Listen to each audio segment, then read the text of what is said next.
घर पर तो कई लोग नियमित तौर से पूजा पाठ करते हैं, लेकिन दर्शन के लिए भगवान के द्वार यानी मंदिर कम ही लोग जाते हैं। लेकिन क्या आपको मालूम है, रोज मंदिर जाने के एक नहीं बल्कि पूरे 36 लाभ हैं। भगवान के प्रति हर व्यक्ति की श्रद्धा होती है, इसलिए तो जब भी हम किसी मुसीबत में होते हैं तो सबसे पहले भगवान को याद करते हैं। हर हिंदू परिवार में प्रतिदिन देवी देवताओं की पूजा की जाती है, लेकिन घर पर पूजा पाठ के साथ ही मंदिर भी जाना चाहिए। प्रतिदिन मंदिर जाकर पूजा दर्शन करने के एक दो नहीं बल्कि 36 लाभ हैं, और इन लाभों को शास्त्रों के साथ ही वैज्ञानिक आधार पर भी लाभकारी माना गया है। मंदिर में जाकर नमन, प्रार्थना, पूजा का सशक्त आधार हो, इससे जीवन में कई सुखद परिवर्तन, शांति, संपन्नता आदि होने के प्रति विश्वास का सुफल अवश्य मिलेगा।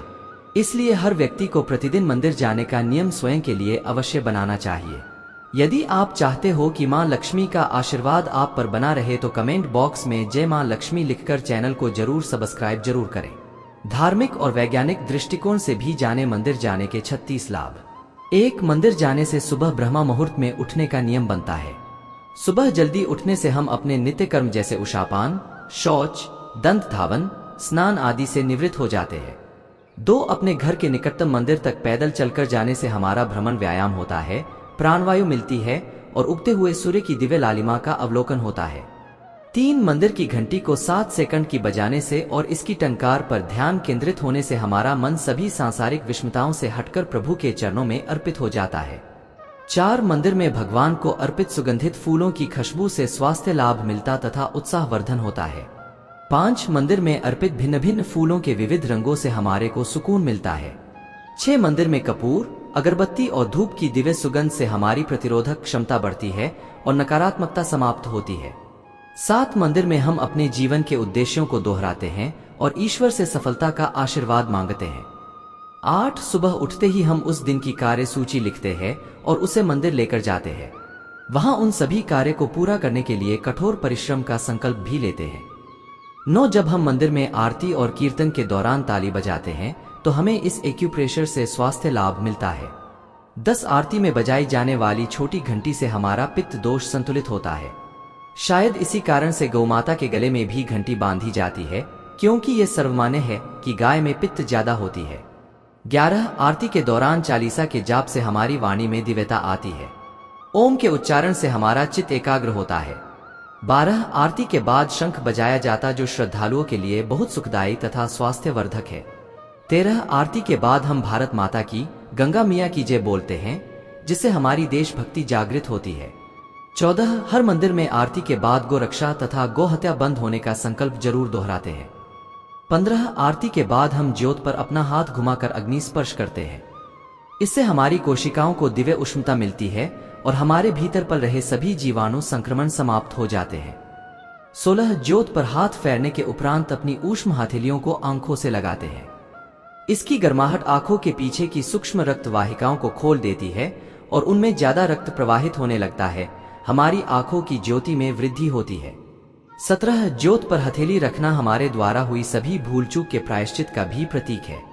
18, आरती के बाद हम दंडवत होकर माथा धरती पर लगाते हैं, इससे हमारा अहंकार खत्म होकर धरती में समाहित हो जाता है।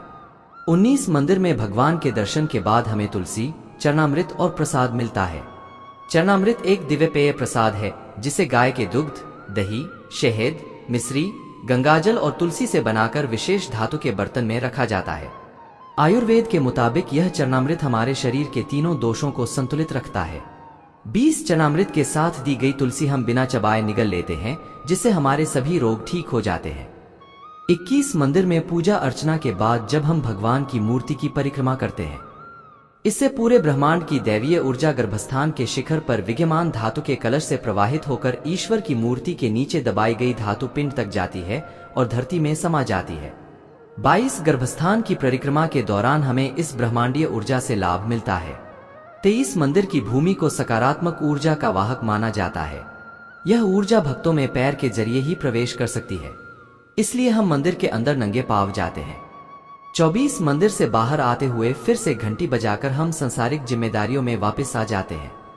25, मंदिर में सूर्य को जल अर्पित करने से हम उसकी अलौकिक किरणों से लाभान्वित होते हैं। 26, पीपल, बर, बरगद को जल अर्पण करने से हमें वहां फैली खास तरह की ऑक्सीजन मिलती है। ये सभी एक दिव्य वृक्ष है जो बहुत अधिक मात्रा में प्राणवायु को चारों और विसर्जित करते हैं। इसके पत्ते इतने संवेदनशील होते हैं कि वे रात्रि में भी चंद्रमा की किरणों से ऑक्सीजन पैदा करते हैं। 27 मंदिर में हम तुलसी के पौधे और केले के पेड़ को भी जल देकर तृप्ति होते हैं। 28 मंदिर में बाहर आकर हम वहां मौजूद जरूरतमंदों को दान पुण्य करते हैं, जिससे हमारे मन में शांति आती है। 29 मंदिर के माध्यम से हम अपनी कमाई का दशम सामाजिक कार्यों में लगाते हैं और समाज में समरसता सौहार्द आता है।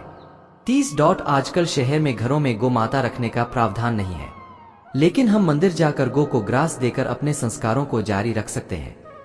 31 प्रतिदिन मंदिर जाने से हमारा नए नए और धार्मिक लोगों से परिचय होता है। 32 मंदिर जाने से हमारी सामाजिक प्रतिष्ठा भी बढ़ती है। 33 मंदिर जाने से वहां के पुरोहित से आशीर्वाद मिलता है और हमें पंचांग आदि जैसी कई जरूरी सांस्कृतिक जानकारी मिलती है।